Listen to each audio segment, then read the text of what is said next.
What is up, BB Fanatics? We are back with day 2 of the live feed updates. And these All-Stars are really playing a hard and fast game. But first, live from the Big Brother house, let's roll the intro.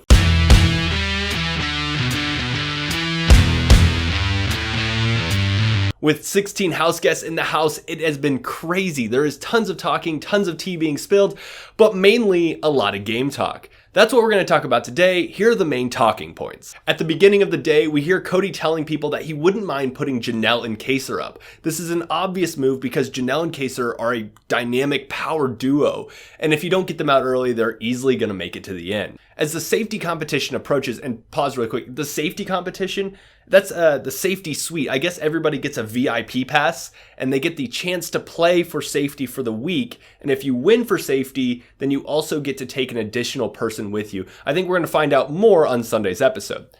Anyways, as the safety competition approaches, Janelle and Cody have this conversation about whether or not Janelle should play for the safety. Cody tells her that she's safe, he's not going to put her up, but when she asks if she should be playing or if people should be playing, he said, like, why wouldn't you want to be safe for the week?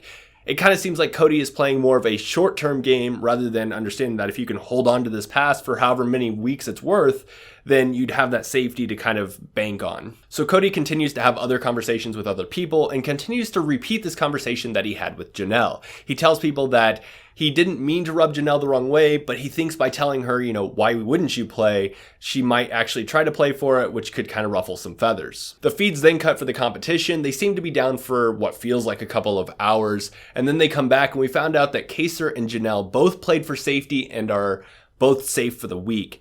I believe the way it works is only one person can win safety, but because Kaysar won safety, he kept Janelle safe. So after all that went down, we then see Cody and Franzel in the HOH room talking, kind of about working together in their final 2 deal.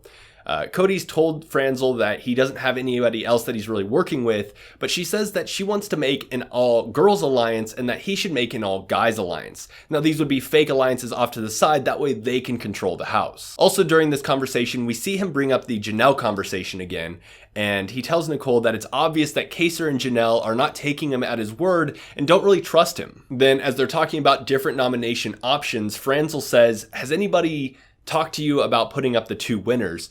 And I don't know why she would bring this up because she's included in those 2 winners. Now, I know she may feel safe with Cody and kind of like they're working together, but even then you should never go that far and start like almost nominating yourself. Why give him a reason? Now, Cody denies this and says that nobody's talked about putting up the 2 winners, which as far as we know is correct.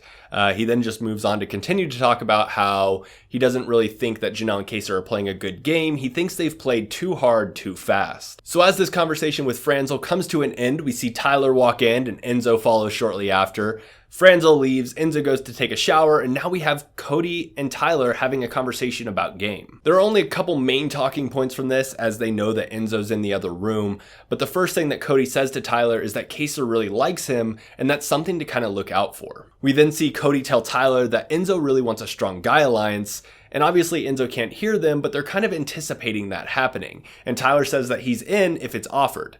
So it almost feels like these guys don't really want to start an alliance, but they'd rather join one that somebody else started. I think it's just kind of a CYA type of thing. Enzo walks out of the shower, comes and sits down and starts chatting. We can see he really wants to say something. He keeps telling them how much he likes both of them, but never really gets to the point of offering up that alliance. Tyler then reassures Cody that him and Bailey aren't working together and they're probably never going to be on great terms. This is a plan that Tyler and Bailey had come up with earlier on the day before, kind of saying like, hey, let's act like we still hate each other. That way we don't get targets on our head and that way we can kind of work together to take down this house. So once again, we can see Tyler kind of putting plans into motion with all of his different final 2s that he's forming.